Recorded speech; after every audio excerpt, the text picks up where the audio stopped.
చేసేది. శైర్య పిచ్చ అనేది ఉంది కదా, దాన్ని విడదీసి రాశాను నేను. ఎక్కడ ఏమైందో గమనించండి. సో ఇప్పుడు ఖర్, రేఫ తర్వాత ఖర్ వర్ణం ఉండాలి, లేదంటే అవసానం ఉండాలి. అవునా? మనకి అవసానం కనిపిస్తలేదు. అవసానం అంటే ఏం లేకపోవడం. ఏం లేకుండా ఉందా? ఇంకా ఏమన్నా వేరే అక్షరాలు ఉన్నాయా? అక్షరాలు ఉన్నాయి. ఉన్నాయి. సో కాబట్టి ఉంటే ఏముండాలంట? ఖర్రే ఉండాలి. అప్పుడే అది విసర్గ అవుతుంది. అర్థమైందా? సో మరి ఖర్ర అంటే ఏంటి? రెండు ఒకటి. అంటే ప్రతి వర్గములో రెండవ అక్షరము ఒకటవ అక్షరము.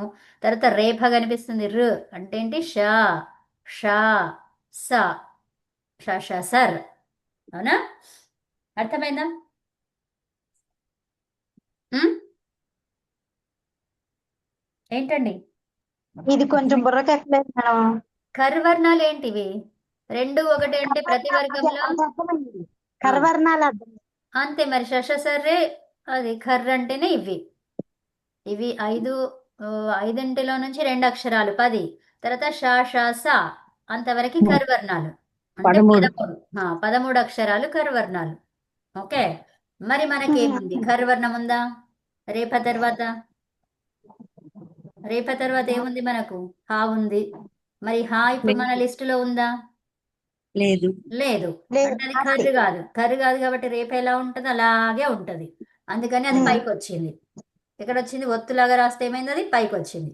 ఉందా సూత్రంలో? గమనించండి. వచ్చిందా లేదా? వచ్చింది వచ్చింది. ఇక్కడ ఇక్కడ పైన వచ్చింది. ఎందుకు వచ్చింది అక్కడ? ఎందుకంటే అది ఒత్తు కాబట్టి. ఒత్తు ఎక్కడ వస్తుంది? పైన వస్తుంది. ఓకే. సేర్హ్యా. ఆ, తర్వాత ఇక్కడ యా వచ్చింది, ఇక్కడ ఆ ఉంది. అసలు యా ఎందుకు వచ్చింది? ఇక్కడ అచ్చు ఉంది కాబట్టి వచ్చింది. అయితే అచ్చు మరి దేనికి యకారం వస్తుంది? ఏ అచ్చుకు వస్తుంది? ఇకారానికి. అర్థమైందా? ఇక్కడ ఒక్క ఆ నిమిషం. పైన రావాలి కదండి, రేఫా యా పైన వచ్చింది కదా, ఈ షేర్ హియా అమ్మ ఇది మొత్తం ఇదంతా ఒకటే అక్షరం. ఒకటే అక్షరమా? Share here. అమ్మ హు, యా. హు యకారం అక్కడ. యకారం అది సంయుక్త అక్షరం. వినండి వినండి వినండి, ఫస్ట్ ఇక్కడ వినండి. అది అర్థమైపోయింది మీకు. అది ఎక్కడ వచ్చింది అవసరం లేదు, ఇక్కడ వినండి. అది ఒత్తులాగా వచ్చింది, పైకి పోయింది అంతే. ఓకే. సరే ఇప్పుడు చూడండి. ఇక్కడ యకారం ఉంది, అకారం ఉంది. సో అంటే ఈ యకారానికి ఏంటి? ఎన్ ఆదేశం అయింది అక్కడ. దేనికి ఆదేశమైంది? ఇకారానికి ఎన్ అని చెప్పుకున్నాం, యకారం. అవునా? అంటే ఇప్పుడు హ, ఈ ఏమున్నాయి మనకు? హ, ఈ తర్వాత అపిత్, తర్వాత చ. ఇక్కడ అపిచ్చ అనే రద్దాం, ఇక్కడ చానే రద్దాం. ఆ చా ఎలా అయిందో మళ్ళీ చెప్తా ఇప్పుడు మీకు. ఇక్కడ చి ఇలాగే పెడదాం. పిచా. వినండి వినండి, ఇది వినండి. తర్వాత ఏమైంది? ఇక్కడ ఈ ఉంది, అచ్చు ఉంది. ఇక్కు వర్ణాలకి ఎన్ అని చెప్పుకున్నామా? అందుకనే ఈ య వచ్చింది. అయిపోయిందా ఇంతవరకు? యా తర్వాత అకారం ఉంది కాబట్టి యా అయింది. సేర్హ్యా పి ఇంతవరకు వచ్చింది. సేర్హ్య పిచ్. పిచ్ దగ్గర ఉన్నాం మనం ఇప్పుడు. ఇక్కడ ఈ చాది చూద్దాం ఇప్పుడు. అర్థమైందా? ఉమ్? ఏంటి? అవగతం. అవగతం. సరే. సో ఇప్పుడు ఈ చాలు ఎలా అయ్యింది? మరి తా ఎలా అవుతుంది? పిత్తని అపిత్తని నువ్వు ఎలా చెప్తున్నావు? అయితే వినండి ఎలా చెప్తున్నాను. ఇక్కడ ఏముందండి? ఇక్కడ చా, చా ఉంది. అంటే ఇది చవర్గం. చవర్గం కాబట్టి ఏంటది? షచు. ఇక్కడ ఏముంటది? అది చవర్గంగా మారింది అది. అవునా? ఎలా ఏముంటే మారింది అది? ఏమి మారుతుంది? సత్తు మారుతుంది. అవునా? ఏం మారుతుందండి? సత్తునే మారుతుంది. అంటే తవర్గం అనేది చవర్గంగా మారింది. అర్థమైనా? అంటే ఇక్కడ ముందు ఏమున్నది? త, అపిత్. అర్థమైందా? అదండి. శీర్ష పిచ్చ ఎలా వచ్చింది అంటే ఏమేం చెప్తారు మీరు? ఇక్కడ రేఫ రేఫగానే ఉంది, అది విసర్గ రావాల్సింది రాలేదు. ఖరిచ అనేది సూటు కాలేదు కాబట్టి రేఫ అలాగే ఉండిపోయింది. ఇక్కడ ఏమైంది? అది హీ ప్రత్యయము. మరి ఆ యా ఎలా వచ్చింది అంటే ఏకో ఎనచి ఎన్ సంధి జరిగింది. తర్వాత ఇక్కడ మరి చాకి చావత్తు ఎలా వచ్చింది? అపిత్ అంటున్నావు, తకారం ఎటుపోయింది? ఏం చెప్తారు? స్తోహుశ్చునాశ్చుహు. శుత్వ సంధి ఏమంటారు? శుత్వ సంధి. ఇక్కడ ఎన్ సంధి. ఇక్కడేమో రేప విసర్గ సంధి. ఓకేనా? విసర్గ సంధి, ఎన్ సంధి, శుత్వ సంధి. ఈ మూడు సంధుల వల్ల సేర్హ్య పిచ్చ అనే రూపం వచ్చింది. చెప్తారా అట్లా? ఉమ్? ఓకే అమ్మా. ఓకే అండి. శాంతి పాఠం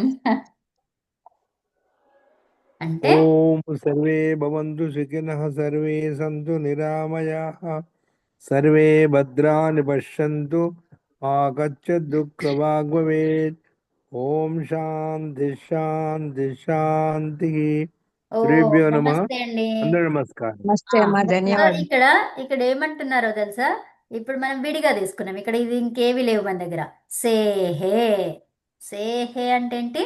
ఇది ఎందులో ఉంది? షష్ఠిలో ఉంది. షష్ఠి. అంటే దీనికి అది ప్రాతిపదికం ఏముంటుంది? ఇకారం. ఏ ఇక ఇకారం సి. ఉమ్, ఉమ్, సి ఉంటే సేహే అవుతుంది. అర్థమైందా? ఉమ్. అంటే ఏంటి? సి అనే ప్రత్యయానికి ఏం ఆదేశం అంట? సే ఏ హి ఆదేశం. ఇప్పుడు ఇహి. వినండి. సేహే ఉంది కదా, ఈ సేహే అనేది స్థానం. అది ఆ స్థానంలో ఎవరున్నారు?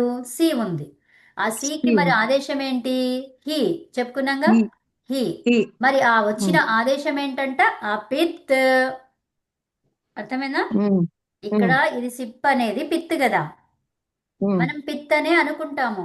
అలా ఉమ్, అనుకోకుండా ఉండడానికి ఏం చేశారు? ఆయనకు కూడా తెలుసు కదా అది పిత్ కాబట్టి దానికి సూత్రంలో ఇంక్లూడ్ చేశారు ఆ పిత్ అని. అర్థమైనా? ఉమ్, అది కాదు కదా, అపిత్ కాదు కదా. కాదు కాబట్టి చెప్పాలి కదా మరి. ఉమ్, అందుకని అది అపిత్ అన్నారనమాట. అర్థమైందా?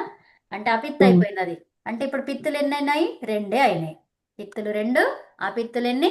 6. 6 7? షట్. ఉమ్, 7. అది ఏడు ఏడు 7. ఏడమ్మా. ఆ, ఏడు. ఇప్పుడు దీన్ని జీలో చూసుకుంటే దీన్ని చూసుకుంటే అలా అయ్యింది. మళ్ళీ ఉత్తమ పురుష మామూలుగా అయితే చూస్తే 6. అమ్మ వినండి, ఉత్తమ పురుష అయితే ఏంటి? ఉత్తమ పురుష మొత్తము పిత్ అన్నారు. ఏమన్నారు? ఉత్తమ పురుష అంతా కూడా ఉత్తమ పిత్. పిత్. అంటే ఇప్పుడు ఉత్తమ పురుషులో ఒకటే పిత్ ఉండే. ఇప్పుడు ఏమైపోయింది? 2 యాడ్ అయిపోయినాయి. ఇంకా వస్సు మస్సు కూడా యాడ్ అయిపోయింది. అర్థమైనా? ఇప్పుడు ఎన్ని పిత్తులైనాయి? ఇక్కడ 3. ఇక్కడ ఎన్ని ఉన్నాయి? 2. మొత్తం 3 2 ఎంత? 5. 5 పిత్తులు. 5 పిత్తులు అయితే మిగిలినవి ఎన్ని ఉంటాయి? 4. 4. 4 అపిత్తులు. అర్థమైందా? లోటు లకారములో ఎన్ని పిత్తులు? 5 5 5 పితృ. పిత్తులు. 4 అపిత్తులు. 4 అపిత్తులు. అర్థమైందా? ఇది విషయం.